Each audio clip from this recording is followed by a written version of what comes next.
بسم الله الرحمن الرحیم. شروع کوم د ډیر زیات بهون کی او د ډیر زیات مهربان رب په نوم باندې. السلام علیکم ورحمت الله وبرکاته. امید در کوم چې تاسو ټول به ټیک ټاک الله پاکم خوشاله آباد ساته. الله پاک د منغو تاسو ټول د چا محتاجین نه صرف د الله پاک منغو تاسو ټول د خپل بندګۍ د محتاج ساتي. نن چې کومه زمونږ وظیفه ده د ډیره زیاته زبردست ده او ډیره زیاته اعلی وظیفه ده. دا وظیفه ده چاند رات حواله سره ده او یاد ساتئ چې دا وظیفه زمونږ دویم وظیفه ده چې کله تاسو د رمضان المبارک میاشت وینئ نو دا وظیفه وکئ. ان شاء الله العزیز الله پاک به د انسان زندگی محترم دا بدل کی. فرمای چې د ورځو سردار د جمعې ورځ ده او دا رنګ فرمای چې ټول میاشتو سردار دا رمضان المبارک دی. الله پاک موږ او تاسو باندې رمضان المبارک راوسته دی او دا سه د برکت ول میاشت راوسته ده چې ټول میاشتو سردار ده او دا رنګ فرمای چې د رمضان المبارک شپې ورځې دا ډېر زیات قیمتي دي. دومره قیمتي دي چې د رمضان یو غړې د محترم قیمتي ده. تر دې پر راضي چې چا په قص باندې د رمضان یو روزه او خړله نو فرمای کو ټول عمر دا روزه اونسي دغه روزه ته ثواب محترم او دان رسیږي. او دغه رنګ رسول الله صلی الله علیه و آله وسلم با پر رجب کې او دغه رنګ په شعبان کې دعا کوله یا الله پاک زمنګ پر رجب او شعبان کې برکت واچو او منګه رمضان ته د نږدې کا دین اندازه لګي د رمضان المبارک د برکت او د فضیلت چې څومره اعلی څومره ناشنا میاشت ده. دې میاشت د قدر اندازه تاسو دین ولګوي چې بکم میاشت کې د قران بشان عظیم شان کتاب د نازل شوی. نو دین پته لګي د کی اشاره ده چې دا میاشت ډیره زیاته د عظمت او ډیره زیاته ناشنا میاشت ده. فرمای چې کله د رمضان المبارک میاشت ولا پیغمبر علیه الصلاۃ والسلام د خپل ځان بندګۍ ته ډیر زیات مضبوط وتړو او دا غرنګ فرمای چې بکه میاشت کې محترم دا شب قدر وي. نو دا میاشت دا به څومره د قدر ورلی څومره دا به قدردان محترم دا میاشت وي. او دا غرنګ علما کرام فرمای چې په ټول کال کې دا شب قدر ځان تلاش کوي. بیا خصوصا شب قدر هلکه تلاش کوي په رمضان کې. نو رمضان کې محترم او شب قدر دی د دین فتح لګي د څومره د قدر او د عزت میاشت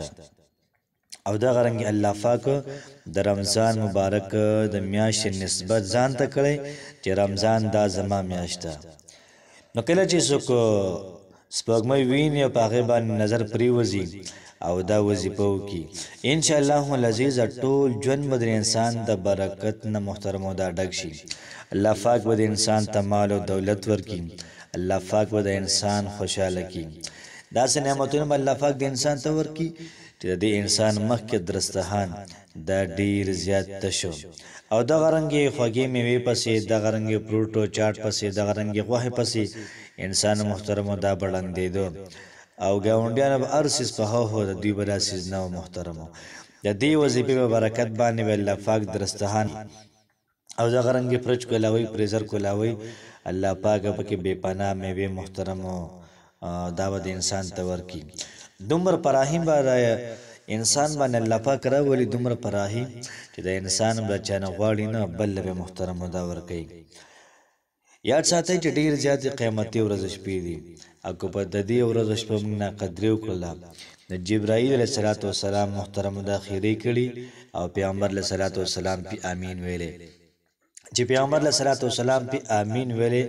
دا دعا به همه قبلېږي. نو راځي چې موږ خپل ورځ شپې دا ډیر زیات قیمتي کو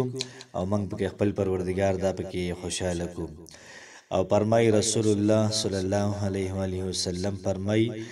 چې په دې میاشت کې شیطانان دا تړل شي هغه شیطانان چې دا انسانان دا گمراه کوي. او فرمای پیغمبر علیه السلام چې کوم سرکش پیریان دي جنات دي دا په دې میاشت کې محترم دا تړل شي. نو پته لګي د میاشت د عظمت توجه دومره عظمت والا میاشت چې الله پاک پوره کائنات کې تبدیلی راولي او فرمای د جهنم و دروازې دي په دې میاشت کې الله پاک د جهنم دغه دروازې دا بند کی که په دغه میاشت کې کم سړی وفات کیږي دا سړی به جهنم ته ځي نه او دغه رنګ فرمایي چې د جنت اته دروازې دي په دې میاشت مبارک کې الله پاک دغه دروازې دا کولاو کی او دغه رنګ یو اواز کوونکی اواز کوي اے خلکو تاسو په دې رمضان مبارک کې نیکیانې وکړئ او اے خلکو تاسو په کې ګناهونه نه کوي کو تاسو ګناه کوئ نو تاسو به جهنم ته لاړ شئ کو نیکیانې کوئ نو تاسو به جنت ته لاړ شئ او فرمایي چې د رمضان په هر شپه کې الله پاک د جهنم نه قیدیان محترمو د آزادۍ او فرمایي چې د رمضان مبارک هر ټیم هر لحظه هر غړی دا محترمو د قبولیت ده هر ټیم پکې محترمو سوال کولای شي سوال قبليږي نو دلته محترمو دعا ته انتظار دی چې ستاسو دعا دونه قیمتي ده چې الله پاک ستاسو دعا لپاره د رمضان مبارک میاشت راوستله الله پاک د انسان ګوري د انسان څومره دی وګو کې د څومره زما طرف ته راځي د څومره نیکیانه کوي دا غرنګي د دعا محترم په دې میاشت کې ډیر زیات څه اهمیت دی پیغمبر علیه الصلاۃ والسلام فرمایي چې تاسو په دې میاشت کې دعاګانې کوئ دغه رنګ حضور پاک صلی الله علیه و سلم فرمایي چې تاسو دعاګانې کوئ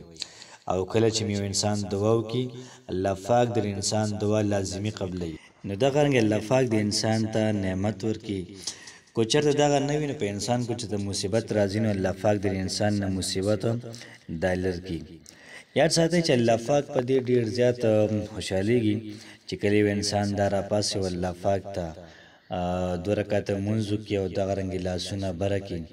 او الله پاک نه سوال کوي او یاد ساتئ چې الله پاک د مسلمان د مؤمن بنده دعا دارت کوي نه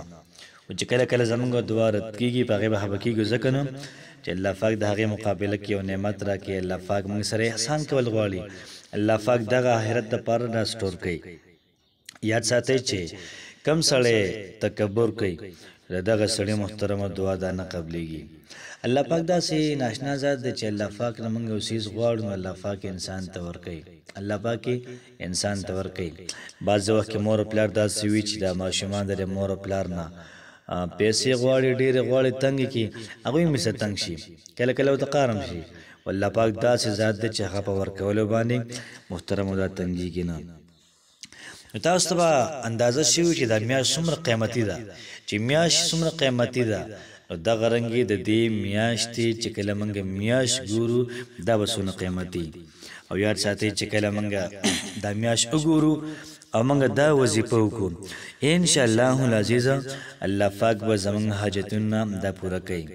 او یاد ساتئ چې دا وظیفه چام کړی دا میاش لیدلې دا وظیفه کړی دا فرمایي چې د زرګونو خلکو زندګي الله پاک دا بدل کړلی چې کله یو مجبور سړی را پاسي او دو رکعات نفل وکړي دا غي نه بعد دا وظیفه وکړي او الله پاک ته سوال وکړي الله پاک به انسان سوال دا محترم لازمن دا قبلې فرمایي چې چا د رمضان مبارک میاش د اولیدله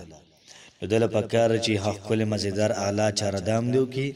او بیا د هغې نه بعد اول سپری درود پاک وای درود ابراهیم دادی وای او دغه رنګ دیر شپری دی